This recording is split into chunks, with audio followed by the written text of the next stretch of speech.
इधर समझना, ये आपका चैप्टर 8 का एक्सरसाइज 8.1 है ना, और इसमें क्वेश्चन नंबर 2 पहला अपन कर चुके हैं।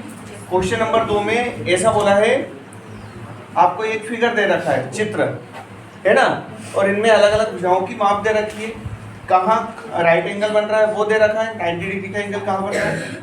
ठीक है, आपको जो ज्ञात करना है वो निकालना है आपको tan p minus cot r। ठीक है, तो tan p minus cot r निकालने के लिए आपको पहले तो tan p और कोट r के मान पता होना चाहिए। तो यहाँ पर होता क्या है, यहाँ पर लिखेंगे इन फिगर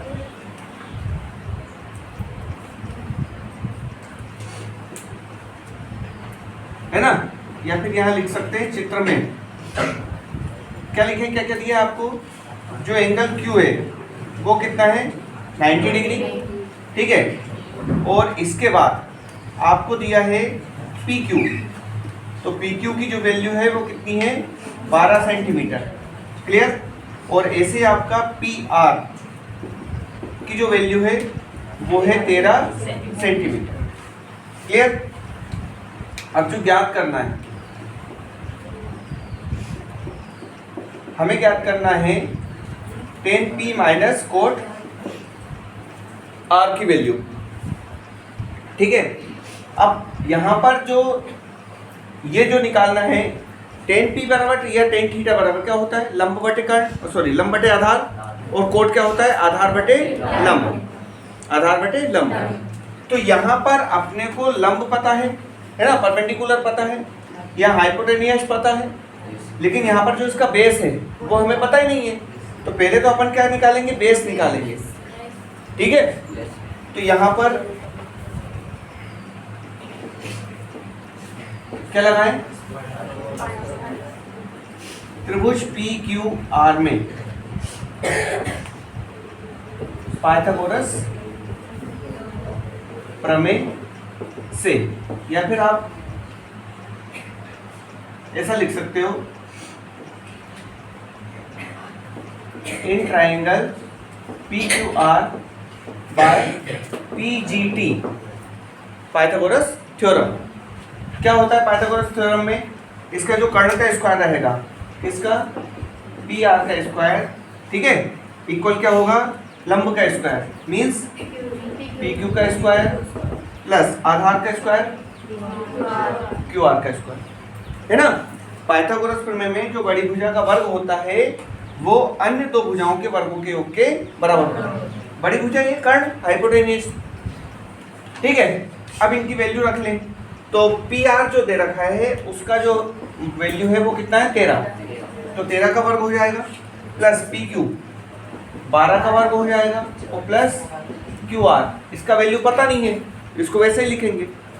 13 का वर्ग होता है 169, इसका 144 बराबर, और ये आपका QR स्क्वायर, यहाँ पर 169 यही रहने दो, 144 को चल जाते हैं बराबर QR का स्क्वायर, ये QR स्क्वायर बराबर 169 में से 144 घटा लो 25 बचेगा, QR पे से स्क्वायर हटाएंगे तो 25 रूट के अंदर, या फिर यह जाएगा 5।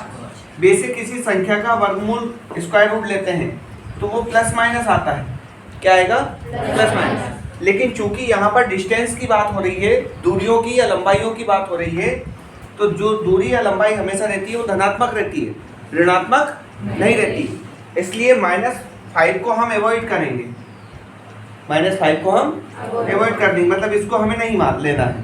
ठीक है, हम किसे लेंगे, केवल प्लस वाले को। क्या कारण है, क्योंकि जितनी भी डिस्टेंस होती है वो हमेशा पॉजिटिव होगी।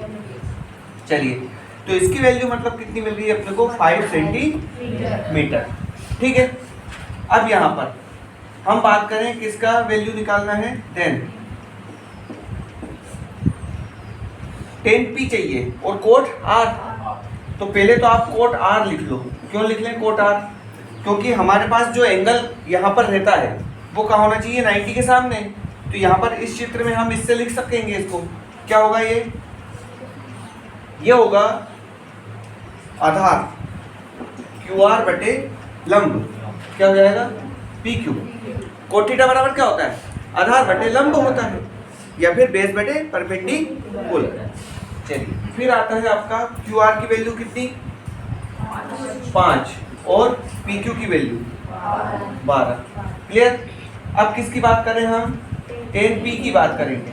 किसकी बात करेंगे 10p। यहां समझो कि जब हम 10p की बात करेंगे तो इसका मतलब ये p कहाँ होना चाहिए यहां होना चाहिए। तो इस चित्र को ऐसे खड़ा कर दो। कैसे कर दें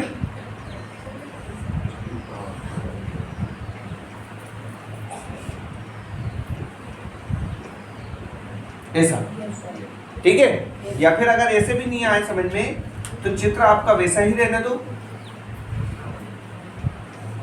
ये चित्र बना दिया आपने, क्यों तो अपनी जगह रहेगा, चेंज क्या होगा आपका जहां आर था वहां क्या जाना है P, ये P यहाँ आ जाएगा और जो R था वो बचेगा तो वो कहाँ चला जाएगा ऊपर। मैंने आपको बताया कि जब एंगल चेंज होंगे तो जो आपका बेस था वो क्या बन जाएगा परपेंडिकुलर है ना, लंब बन जाएगा और जो लंब था वो आधार बन जाएगा। तो ये जो QR था ये कहाँ 5 ऊपर चला जाएगा और ये 12 नीचे आ जाएगा है ना। तो इसका मतलब हम 10p जो लिख पाएंगे वो इस चित्र से लिख पाएंगे।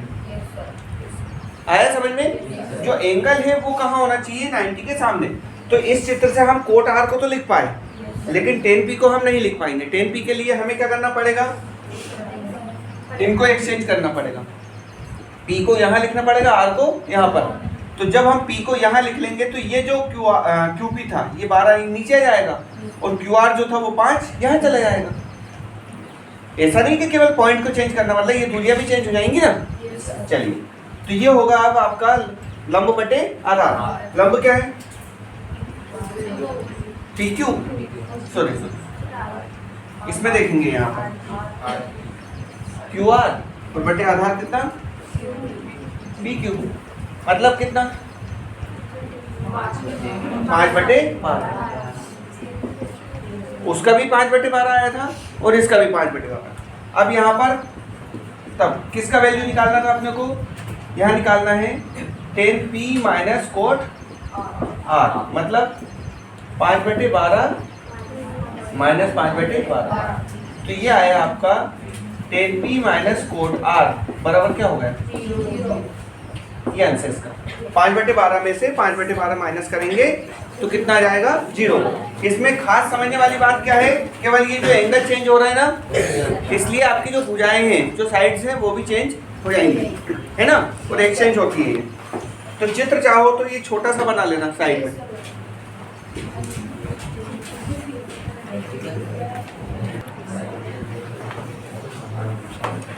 क्वेश्चन नंबर 3 में आपको दिया है क्या गिवन है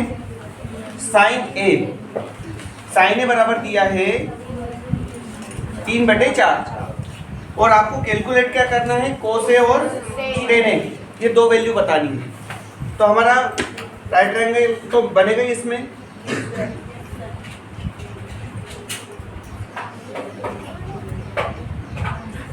या तो इधर से बना दो या इधर से।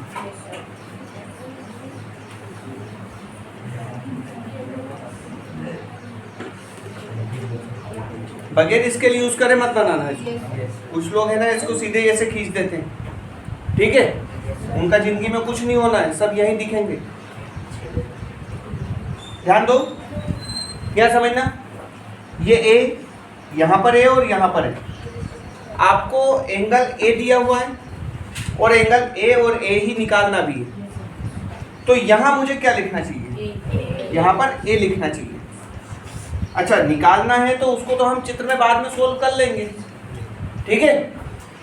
अब एंगल ए जब यहाँ दिया है, सॉरी यहाँ पर दिया है, तो आपको ए यहाँ लिखना है। आपको मालूम है किसी ट्राइंगल में हमारे पास यदि ए दिया है तो बाकी के 2 पॉइंट बी सी लेते हैं। अगर पी क्यू आर में कोई दे देते, मान लो पी देते थे, बाकी के क्या बचते क्यू आर, वो तो है ना अंडरस्टूड चीज़ है ये। तो ए यहाँ ले लो, बी यहाँ ले ले, सी यहाँ ले ले। अब यहाँ पर ये रटने वाली बात नहीं है, आप चाहो तो बी यहाँ ले लो, सी यहाँ ले लो, कोई फर्क नहीं पड़ना है, लेकिन ए पॉइंट फिक्स हो जाएगा आपका ये, कि कहाँ लेना है, 90 के सामने। कहाँ लेना है इसे, 90 के सामने।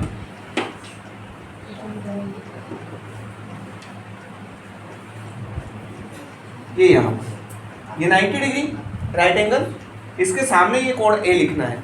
फिर आप बी यहाँ लिखो, सी यहाँ लिखो, चाहे बी यहाँ लिखो और सी यहाँ लिखो। क्लियर इतना? अब आता है इसमें, चूंकि साइन ए, हम इस चित्र से बात करें, चित्र में साइन ए क्या होता है, लंबवत कर्ण होता है। लंब माने बीसी है ना, और कर्ण एसी, और यहीं पर साइन ए अपने को 3/4 दिया हुआ है। यहाँ पर कितना दिया हुआ है, 3/4, और यहाँ पर हमारे पास क्या है, BC/AC। इसका मतलब ये जो 3 है ये किसकी वैल्यू है, BC की, तो यहाँ पर 3 लिख लेना है। और ये जो AC है इसकी वैल्यू कितनी है, 4, तो ये 4 हो जाएगा। क्लियर है सर? अब हमें जो मान निकालना है उसमें tan A भी चाहिए और cos A भी चाहिए। cos और tan के मान में हमें किसकी जरूरत पड़ती है, बेस की। तो सबसे पहले क्या निकालेंगे, त्रिभुज ABC में पाइथागोरस प्रमेय से, है ना। क्या लिखेंगे, in triangle ABC by PGT, है ना। तो यहां पर आएगा आपका, इसमें कर्ण का स्क्वायर बराबर AC का स्क्वायर इक्वल क्या, लंब, BC का स्क्वायर प्लस आधार AB का स्क्वायर। इसका कर्ण की जो है हाइपोटेन्यूज, इसका नाम क्या हो गया, AC, लंब का नाम क्या हो गया, BC, और आधार का क्या नाम हो गया, AB। AC की वैल्यू कितनी, 4, इसका स्क्वायर, BC 3 का स्क्वायर प्लस AB, वो तो अपने को निकालना है, AB। ये 16, ये 9 होगा, इसको इधर ले आए 75 करके, और ये कितना बचा, AB स्क्वायर बराबर बच रहा है 16 में से हो जाएगा तो कितना, 7। AB की यदि वैल्यू निकालेंगे तो ये आ जाएगा रूट के अंदर 7, है ना। फिर आगे बढ़ते हैं हम, अब किसका वैल्यू, ये आ गया आपका रूट 7। क्या चाहिए आप, cos A, है ना। ये क्या होता है, आधार बटे कर्ण, मतलब AB/AC। AB की वैल्यू कितनी आई अपनी, रूट 7, और बटे AC कितना है, 4। AC क्या बताना है आप, tan A बताना है, ये वाला, है ना। ये क्या होता है, लंब बटे आधार, लंब क्या है इसका, BC बटे आधार AB। तो ये क्या हो गया, BC की वैल्यू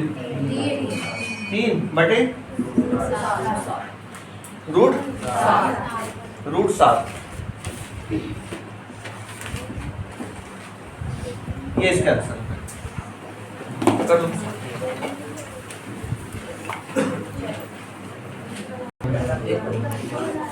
आपको क्वेश्चन नंबर 4 में, 15 कोट A बराबर 8, 15 कोट A बराबर कितना दिया हुआ है, 8 दिया हुआ है। क्लियर है सर?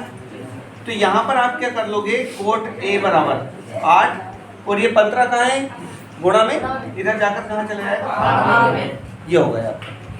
क्लियर? अब जो ज्ञात करना है वो है किस किस की वैल्यू, आपका साइन ए और सेक ए। साइन ए का वैल्यू बताना है और सेक ए का वैल्यू बताना है ना। इन सवालों में मैं समझाने के लिए चित्र बना रहा हूँ। यदि हम चित्र नहीं भी बनाए, डायरेक्ट भी कर ले तो सवाल हो जाता है ये, लेकिन शर्त है कि आपके एंगल एक जैसे हों। अगर एंगल एक जैसे हैं तो आपको इसका फिगर बनाने की आवश्यकता नहीं है। ठीक है, डायरेक्ट करके बता दें इसको, देखने जरा समझना। चूंकि ये क्या दिया, कोट है, हम यदि कोट ए की वैल्यू की बात करें तो ये होता है आधार बटे लंब A बटे L, या फिर इंग्लिश मीडियम वाले यहाँ पर क्या लिख सकते हैं, B बटे P। है ना, b बटे p लिख सकते हैं, यूज कर सकते हैं इसको। बाकी a बटे l इंग्लिश मीडियम वाले भी कर सकते हैं। क्लियर है सर? अब अपने को जो है साइन और सेक जो है उसमें हमें हाइपोटेनियस या कर्ण की आवश्यकता पड़ती है। अपने पास दो भुजाएं हैं यहाँ पर, तो इससे इसका कंपेयर करें तो जब a, देखो कोट ए बराबर a बटे l है, अच्छे से समझ लेना इसको। तो यहाँ पर कोट ए बराबर कितना दे रखा है 8/15, तो इसका मतलब a की जो वैल्यू हो गई है वो 8 और l की जो वैल्यू हो गई है वो 15, है ना। अब चूंकि पीजीटी क्या बोलती है, पीजीटी बोलती है कर्ण का स्क्वायर इक्वल लंब का स्क्वायर प्लस आधार का स्क्वायर। ठीक है, ये हमें अलग अलग सिंबल समझना पड़ेंगे, बाकी है वही।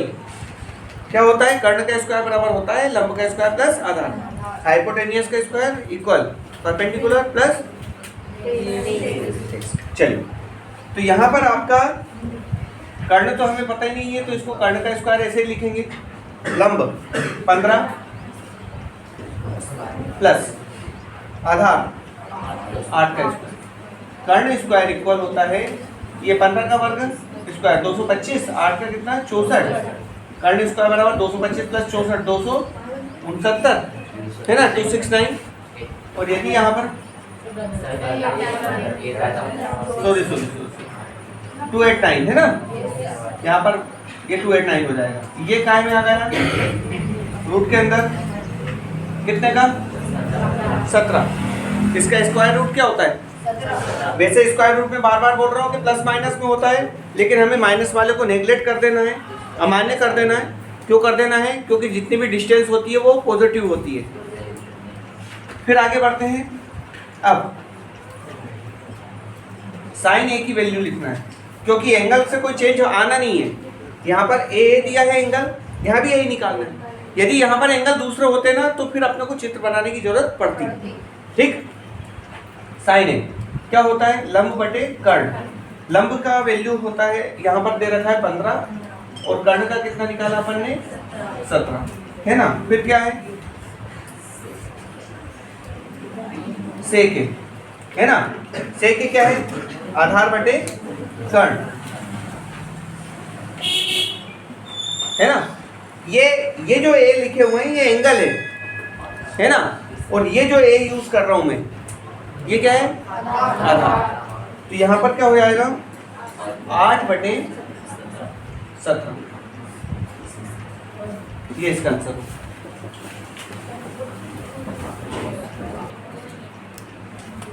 यहाँ पर सेक में कर्ण बटे आधार आता है, तो ये 17/8 ये हुआ।